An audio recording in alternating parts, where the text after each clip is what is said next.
If you have ever felt like you are running out of time, that every month that passes is another missed chance, or that everyone else is moving forward while you're still standing still, then this episode today is for you.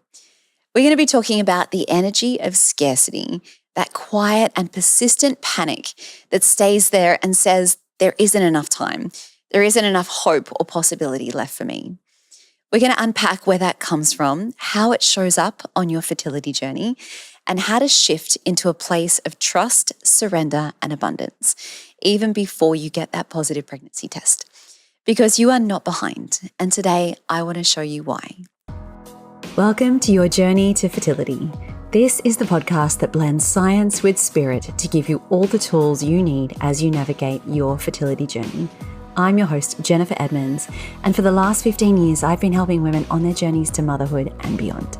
I believe that combining the latest scientific research along with the best energetic and mindset practices will help you to avoid putting your life on hold and bring you closer to your baby. Each week, you'll learn ways to support your fertility and trust your body so that you can stop stressing that you'll never have your baby and finally walk your path to motherhood. This is the Your Journey to Fertility podcast.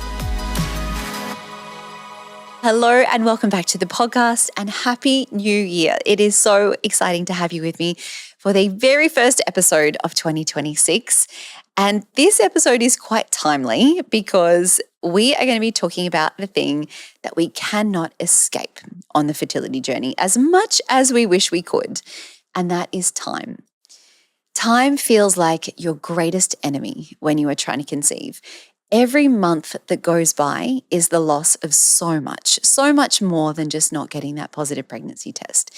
We watch our friends cruising along. They're building their families so easy. They're being able to plan how many kids they want and how far apart they're going to be. And it doesn't help that every second person reminds us of this.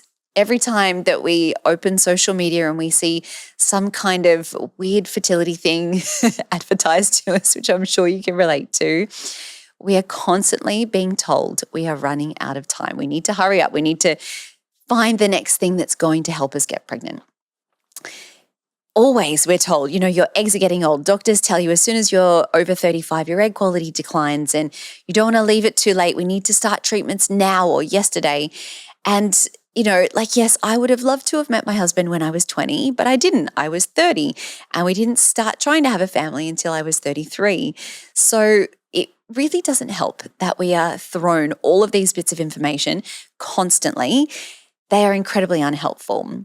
There is so much that I want to say about this topic, but before I do, I want to mention something that's coming up at the end of this month that is very exciting that I would like to invite you to. So you probably, if you are not new to this podcast, you have heard me speaking so much about these wonderful regulating tools that I go through with my students. And at the end of January, I'm going to be running a free 3-day live fertility yoga series called Embrace the Journey.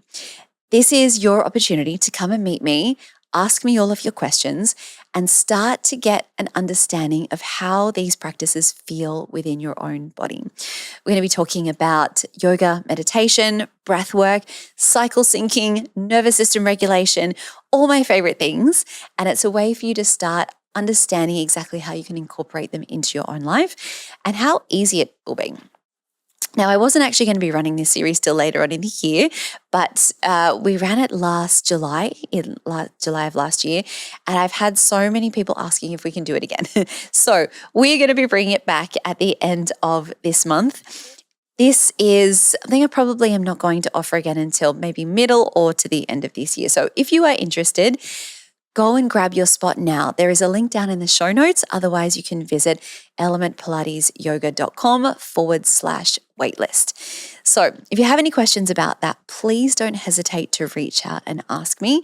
It is a completely free event and I would absolutely love to see you there. So that brings me back to the topic of today's episode. If you feel like you are running out of time, I'm sure you can relate to that rush or that panic that often drives so many of our fertility decisions.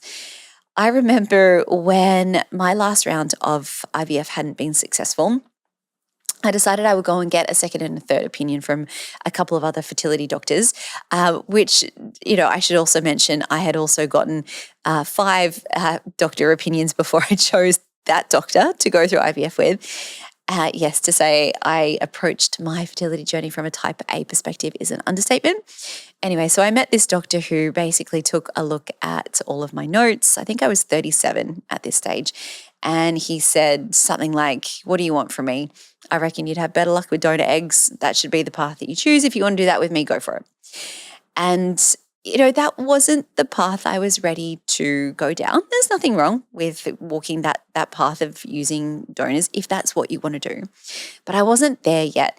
And so I asked a bunch of follow-up questions. I'm 37, I'm not 47. Doesn't that mean I still have a little bit of time? And basically the gist of the conversation was, no, you've run out of time. Your egg quality is terrible. You just need to, cut your losses and move on.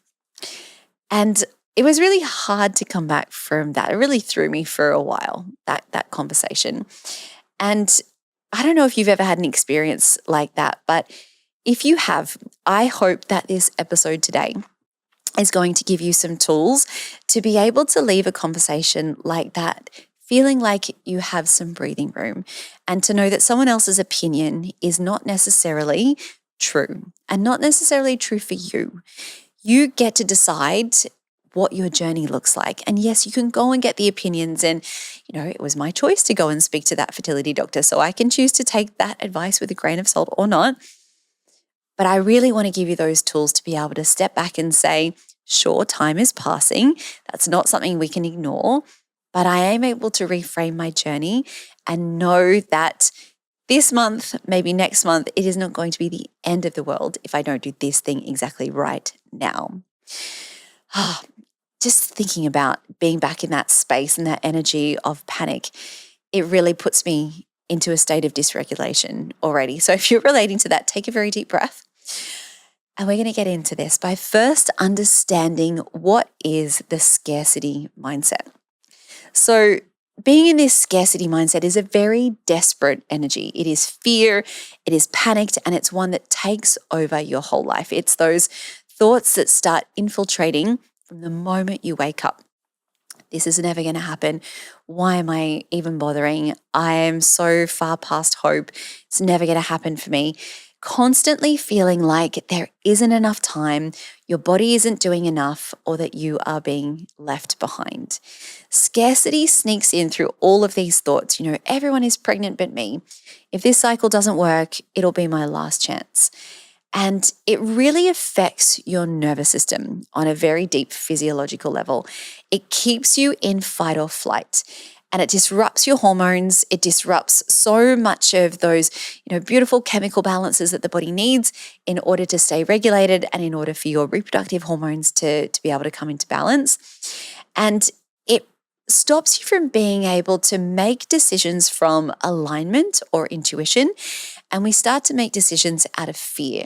So if we are being told, this is your last chance, you need to do this now or you'll never have enough time, that puts you into a place of panic, and you're going to make a very different decision as opposed to the idea of someone saying to you, well, let's take a step back, let's look at all the options, let's give this a go for 3 to 6 months and then reassess.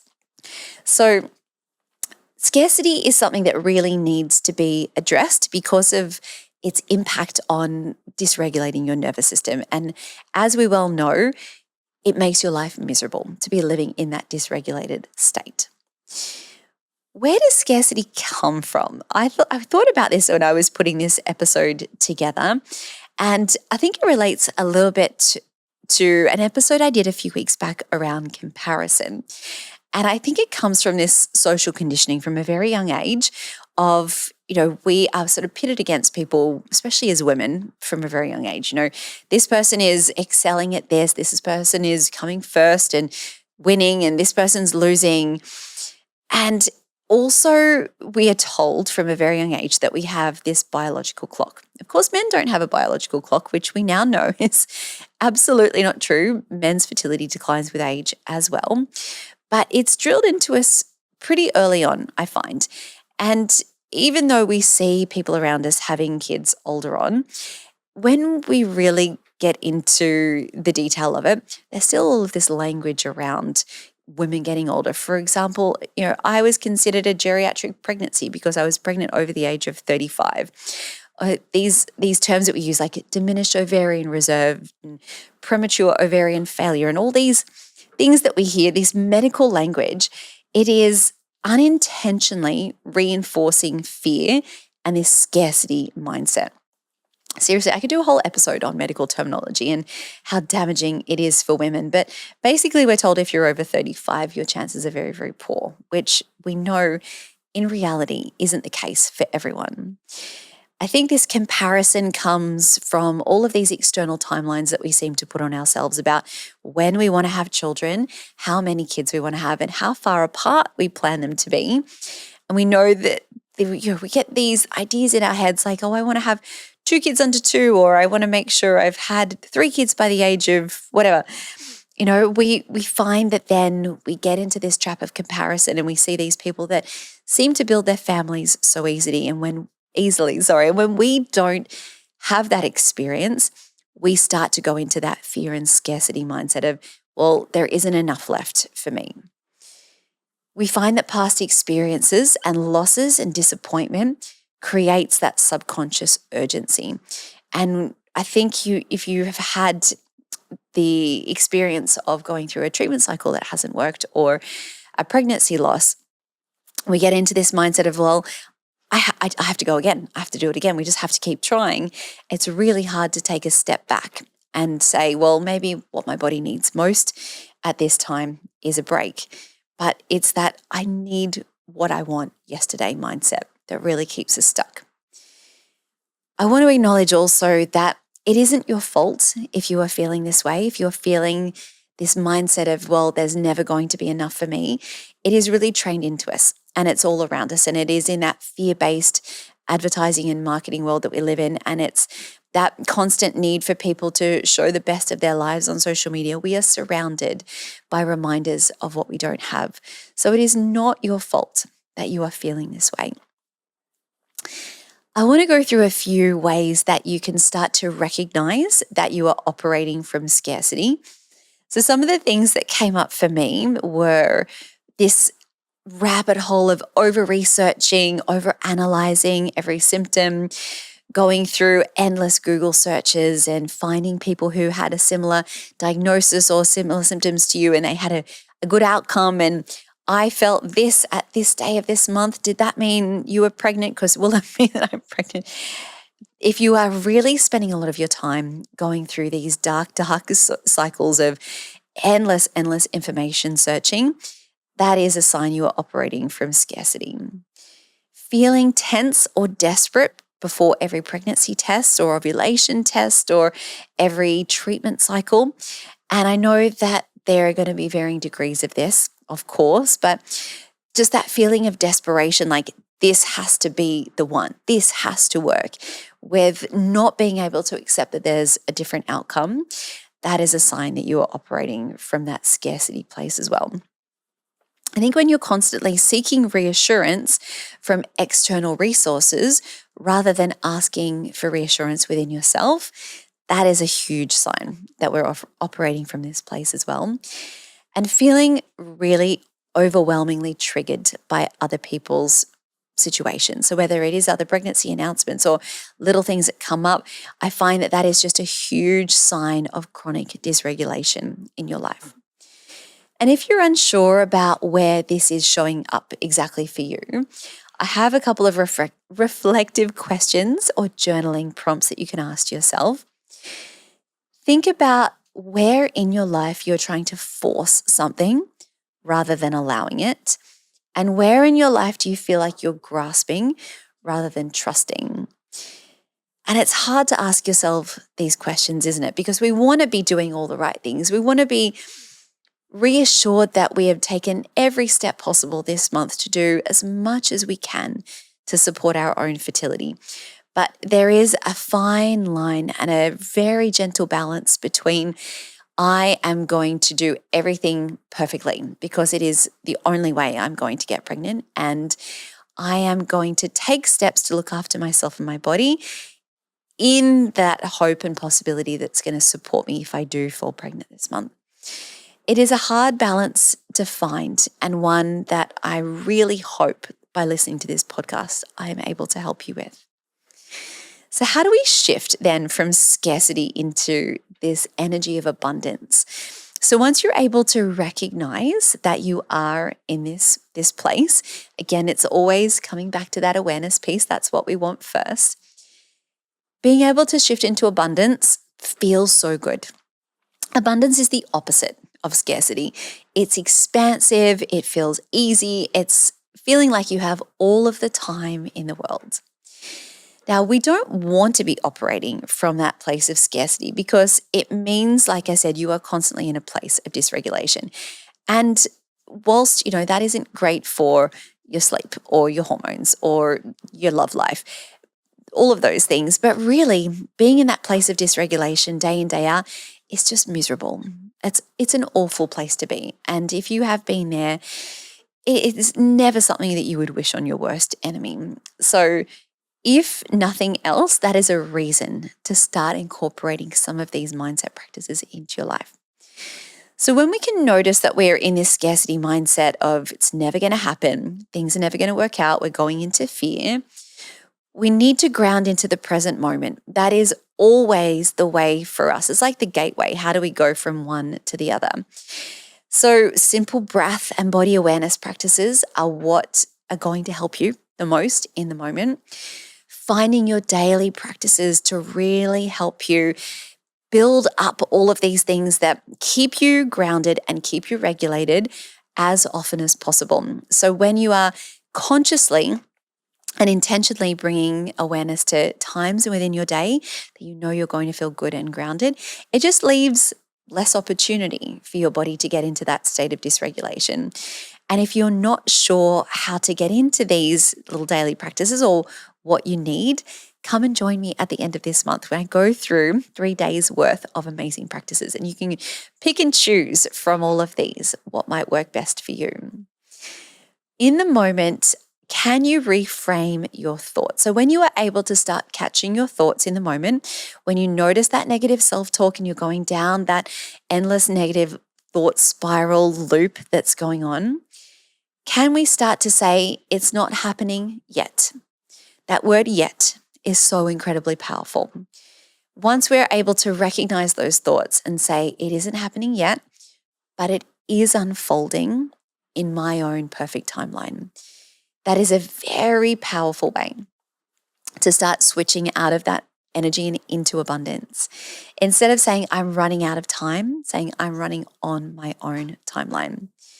Reconnecting to trust. I think when you can go into memories or reminders or just something that helps you build up that trust, whether it is reminders from others. Listening to this podcast, I'm going to be sharing this month a few different journeys and conversations with students that I've worked with over the last few months and few years that help to show you what is possible. Your brain loves reminders of what it wants and what it knows can be possible. It then makes it easier to believe that it can happen for you as well. So celebrate small wins, things that have happened within your body, things that have started to shift. Where have you been feeling better? Where have you healed some of these triggers and emotions that have been coming up for you?